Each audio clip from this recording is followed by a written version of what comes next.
V8 Live sound card, at saka USB mic. Okay, try natin siyang paganahin together. Let's go!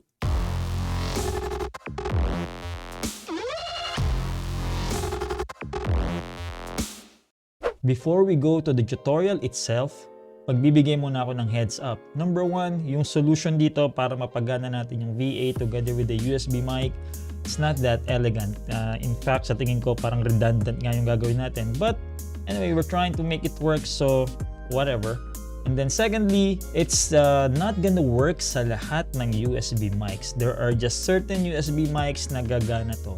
So mamaya ipapakita natin kung ano yung gagana at saka kung ano yung hindi pwedeng gumana para dito sa gagawin natin. Pag-usapan natin yung mga kailangan natin gamit para mapagana natin to. Unahin na natin yung USB mic. Sinabi ko sa umpisa ng video na to na may certain USB mics lang na pwedeng gumana dito. So kapag hindi ganito yung USB mic ninyo, you may already skip this video. But if you want just to learn something, maybe you can continue. Alright? So ano ba yung USB mic na kailangan natin para mag-work to? Yung mga USB mic na mayroong monitoring capability na basta may nakita kayong ganyan. Yan. May monitoring capability, this solution will work. Kapag walang monitoring capability, walang headphone out yung inyong USB mic, this is not gonna work. So for example, this Mayono mic na nireview na rin natin sa channel na to. This is actually one of the better mics that we reviewed here. This has a gain knob, but that's it. No, it's a USB mic, only has a gain knob. Unfortunately, wala siyang monitoring capability. No, wala siya nitong headphone out. So with that, this is not gonna work dito sa solution natin na to. I have another mic, my Shure MV7. This is my go-to mic now. This is both an XLR connection mic and a USB connection mic. I usually use it as a USB connection. So this one has this monitoring capability. Kung makikita ninyo, right? That headphone out. So this one can work dito sa solution natin na to. So please be mindful of that. Alright? Then the next thing that we need is kailangan natin nitong cable na to. This TRS cable, both male jack, no? 3.5mm to 3.5mm male jack pareho. Then, of course, we need yung cable ng inyong mic, yung USB cable ng inyong mic. So that's about it pagdating dito sa mic. And then we go to the V8 side, right? So of course, kailangan nyo ng V8 ninyo fully charged, preferably, para hindi ma-compromise yung quality ng sound na napoproduce ninyo. And then you will need this, your 3.5mm to your micro USB to 3.5mm na cable na kasama nitong V8 most likely nung binili ninyo. Alright, so for now we will just need one kasi sa isa lang naman tayo magre-record. So just one cable. And then we need of course our headset, headphone na ikakabit natin sa 3.5 na ikakabit natin dito sa ating V8 para marinig natin yung sound, both yung mic saka yung sound kung ano man yung pinapatugtog natin sa ating pinagre-recordan. And then lastly, okay, kung saan kayo magre-record or magi-stream, of course. Sa ngayon, ipapakita ko lang na tutorial is para sa phone. Yung sa PC is actually very similar, pero just for this video, dun mo lang muna tayo sa phone mag-focus. So you can do this, you can use either your iPhone or your Android device. So this is my iPhone. Of course, this one doesn't have a headphone jack. So kailangan ko ng adapter, this lightning to 3.5mm na adapter para lang maikabit ko yung V8 dito. But if let's say your phone has a headphone jack like this, hindi nyo na kailangan ng adapter. Alright? Again, sinabi ko sa start ng video na to, hindi elegant yung solution na to. The reason why I said it's not elegant is because of this part. Itong mga USB mic, kailangan ng power nito para gumana. Okay? Kailangan may mag-power sa kanya para gumana siya. There's a preamp inside para mapagana siya, and then there's an analog to digital converter inside para mapagana siya. Now, the thing is, ano yung pwede mong gamitin para ma-power mo to? Unfortunately, your V8 will not be able to power this. So, kailangan mo ng external source, right?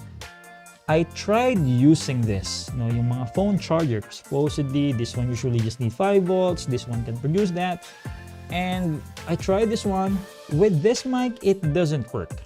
For some reason, pag sinaksak ko siya, actually, yung lumalabas lang siya, mag-on siya, pero naka-red to palagi, which means muted siya all the time. Then try ko rin gamitin to. dito, mag-go on siya, pero kapag nag-record na kayo, puro static lang yung maririnig ninyo. So, with that, this is not a viable solution to power this tool. So, ano yung pwede nyong gamitin? And this is the part where I said really, medyo nakakatawa, but yeah, you need a computer to power this or this. So, kailangan nyo ng computer. Yes, kailangan nyo ng computer para lang mapagana ito. Actually, kaya pwede rin extra ng cellphone na merong OTG connector para doon yung ikakabit tong USB, other end ng USB cable ng mic ninyo. Point is, this one needs power, and for some reason, at least dito sa mic na tinry ko, gumagana lang siya kapag sa computer ko siya kinakabit. Siguro kailangan may makaintindi ng circuitry sa loob or whatever para lang maging functional siya. But just give it a try. Kung yung mic, USB mic ninyo na merong monitoring capability can be powered by this and then gumana sa V8, then that's very good for you, right? Hindi mo kailangan ng computer. But for now, with this mic that I have, I need a computer, unfortunately. Alright? But anyway, point is, we want to make it work, and that's what we need to make it work. Okay? Now, let's go do sa connection kung paano natin, again, pag sasama-samahin tong mga to. So first off, punta muna tayo dito sa ating V8. So kailangan natin itong cable na to, yung 3.5 to micro USB to 3.5. Kabit nyo either live 1 or live 2. Lagay ko lang sa live 1. And then I'll connect this na sa ating iPhone. Sa iPhone tayo magre-record. So kailangan ko ng connector, ng adapter, lighting to 3.5. So ready na yan for that part. And then of course kailangan nyo ng headset niyo para marinig nyo yung inyong sinasabi or kung ano man yung nag-play na music or audio sa isa pang cellphone or doon mismo sa cellphone niyo. So ikakabit nyo yan dito sa nakalagay na earphone. Alright, so that works. Then the next thing is this, no? You get your USB mic. So dito na tayo sa USB mic. So kunin nyo yung USB mic ninyo and then get this cable, no? Yung male to male na TRS cable. Sa amin is just basically parang extension nga lumalabas dito. So what I need you to do, connect this one end dito and then connect the other end dito sa nakalagay na condenser mic. Alright? Connect that. And then lastly, last na lang, yung USB cable na. So this USB cable, connect one end to your mic. And then, last one, connect this sa inyong computer. Alright? So, connect natin siya. There you go. Nag-power na siya. Naging blue. That means this is now working.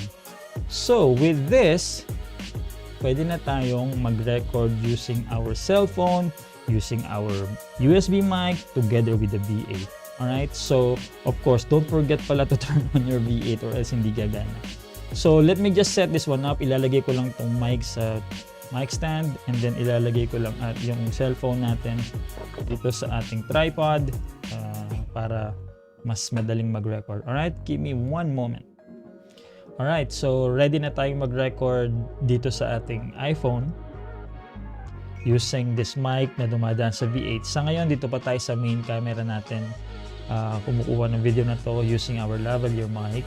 But ipapakita na natin ngayon yung ating connection. So just again, to show. So that's our V8 naka-on, naka-connect sa mic na to, naka-connect din sa ating cellphone. So now we're gonna shift to our iPhone. Alright, so ngayon dito na tayo sa iPhone na to kumukuha. So just to showcase na ito na yung mic na gamit natin, may echo tong mic na to, diba? Nireview na natin ito sa channel to. So lalagyan ko ng echo coming from this mic.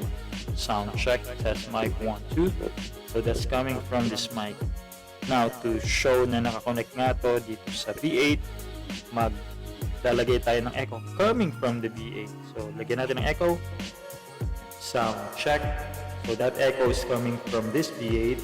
And then of course, itry natin yung mga effects na nandito. No? So try natin itong song 2. Alright. So yan, gumagana. And then try natin yung song 1. Alright. And then try natin tong clap. And then try natin tong pitch blend, no? Pitch blend.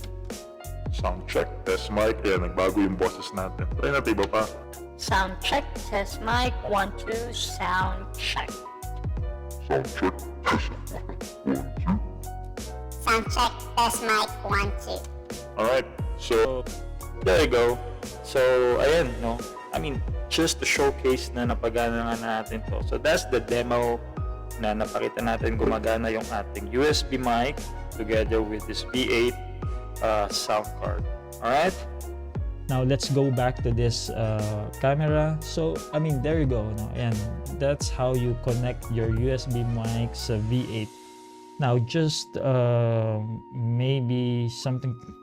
Now siguro I'll just want to share as well. No? Do you always need the V8? The answer is actually no. You don't always need the V8. In fact, to be honest, kung pwede nyo lang maiwasan na gamitin to, try to, no? Para hindi na marami, again, hindi na ganun ka-komplikado yung connection, yung dami yung cable na ginagamit.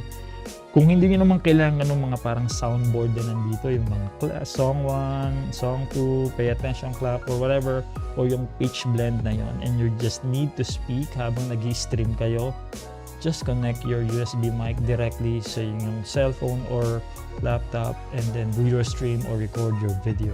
Alright, if you don't need any of those, don't make your life complicated. Huwag nyo nang pilitin na gamitin pa yung V8 niya.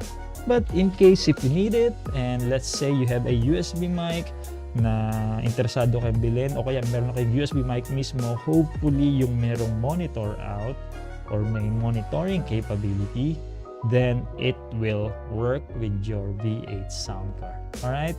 Okay, so diyan ko natatapusin tong tutorial na to. So maraming salamat sa inyong panonood. So if you enjoyed this video, please give it a thumbs up. If you don't, then give it a thumbs down. If you haven't subscribed, please do subscribe to our channel. Maraming salamat po sa inyong panonood. I'll see you in the next video. Peace out!